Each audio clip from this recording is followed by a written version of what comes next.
Tiene la palabra el doctor Juan Bautista Eleta, abogado del Centro de Bioética, Persona y Familia.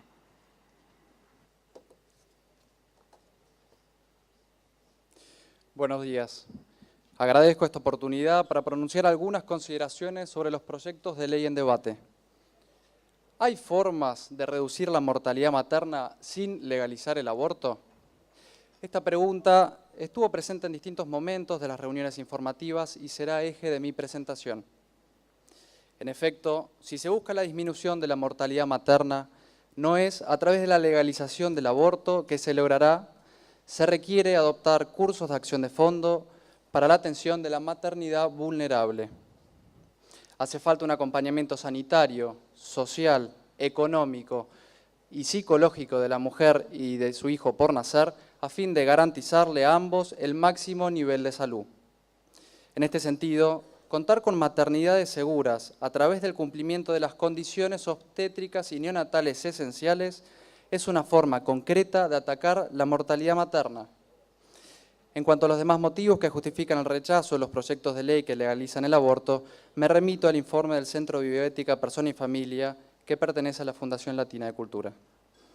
Estas condiciones, a las que de ahora en más me referiré como CONE, constituyen recursos humanos, físicos y económicos que indispensablemente deben estar presentes en todas las maternidades para garantizar la mayor seguridad en la atención materno-infantil al momento del parto.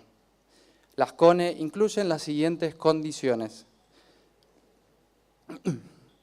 procedimientos obstétricos, procedimientos anestésicos, transfusión de sangre segura, asistencia neonatal inmediata, evaluación del riesgo materno y neonatal y tratamientos médicos de patologías asociadas al embarazo.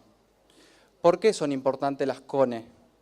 El riesgo de mortalidad materna crece cuando la madre que cursa un embarazo de riesgo llega al parto sin controles prenatales previos. En tal caso, todo se decide en la maternidad. Pues bien, si la institución sanitaria no es segura y no cumple con estas condiciones esenciales, será dificultoso salvar la vida de la madre y la de su hijo. Así, ante las complicaciones del parto, el riesgo de muerte crece notablemente. Imaginemos, por ejemplo, que la institución sanitaria no tiene sangre para darle a la madre que sufre una hemorragia.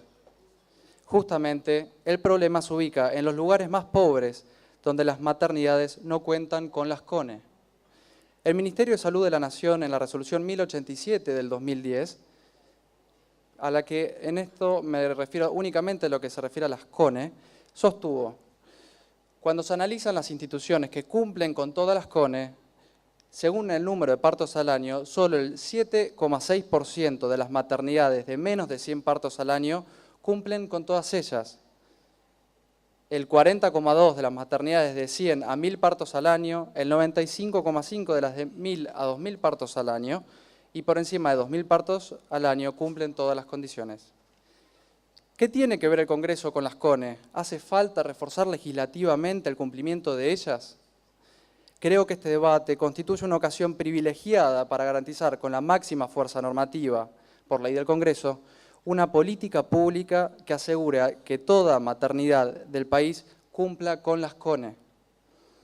Quisiera ofrecer algunos ejemplos donde la normativa regula las CONE. En primer lugar, el Ministerio de Salud de la Nación, en el año 2003, receptó en la normativa argentina, a través de la resolución 348 de ese año, la exigencia de la OMS de cumplir con las CONE en todos los servicios que asisten partos. A lo largo de estos años, el Ministerio de Salud de la Nación firmó convenios con los Ministerios de Salud de distintas jurisdicciones, por ejemplo, Catamarca o Ciudad de Buenos Aires, con el fin de reducir la morbimortalidad de la población de mujeres, niños y adolescentes, disminuir las brechas de los indicadores de salud existentes, mejorar la accesibilidad, cobertura y calidad de los servicios de salud. Por su parte, la resolución 641 del 2012 aprobó las directrices de organización y funcionamiento de los servicios de cuidados neonatales y los servicios de maternidad. Finalmente, la Ley 5.637 de la Ciudad Autónoma de Buenos Aires del año 2016 tiene por objeto consolidar la regionalización perinatal a fin de contribuir a la reducción de la mortalidad materna neonatal, y pretende asegurar el cumplimiento de las CONE que promuevan la humanización del parto. ¿Por qué hace falta una ley en esta materia? Porque enfrentamos el desafío de la articulación entre los diferentes sectores y niveles de atención. Este tema ya viene diagnosticado desde la Resolución 1087 del 2010, que reconoce como una debilidad que incide en la mortalidad materna, desarticulación de los programas materno-infantiles provinciales. Se generan mecanismos paralelos, se superponen acciones y se desaprovechan los mecanismos regulares del sistema de salud. Esto debilita la óptima llegada de los programas a los diferentes niveles de atención. Asimismo, como sostuve en el comienzo, resultan sumamente importantes los controles de embarazo tempranos.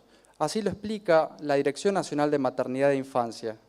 La primera visita debe efectuarse tempranamente, en lo posible durante el primer trimestre de la gestación.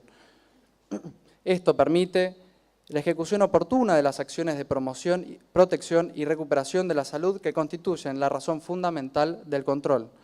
Además, torna factible la identificación temprana de los embarazos de alto riesgo, aumentando, por lo tanto, la posibilidad de planificar eficazmente el manejo de cada caso en cuanto a las características de atención obstétrica que debe recibir.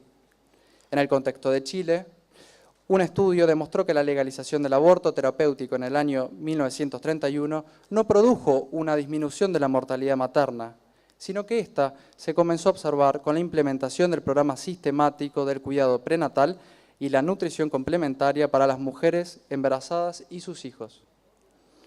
Llamativamente, cuando en el año 1989 el aborto terapéutico fue prohibido, las tasas de mortalidad no aumentaron, sino por el contrario, continuaron decreciendo con la implementación de nuevos programas que contribuyeron a ese fin. Un minuto. Gracias. Por supuesto, en este punto incide la grave desigualdad que sufre nuestro país. La Resolución 1087 del 2010 afirma: la mayoría de las mujeres que mueren por causas maternas son las que se encuentran en una mayor situación de vulnerabilidad socioeconómica. La mortalidad materna es consecuencia del desequilibrio en la distribución de los riesgos de enfermar y morir relacionados con la capacidad reproductiva de las mujeres. En conclusión, legalizar el aborto equivale a reconocer el fracaso de las políticas públicas para la maternidad vulnerable. El Congreso tiene hoy un desafío histórico: poner las bases de una verdadera respuesta a la mortalidad materna, garantizando maternidades seguras en todo el país. Muchas gracias.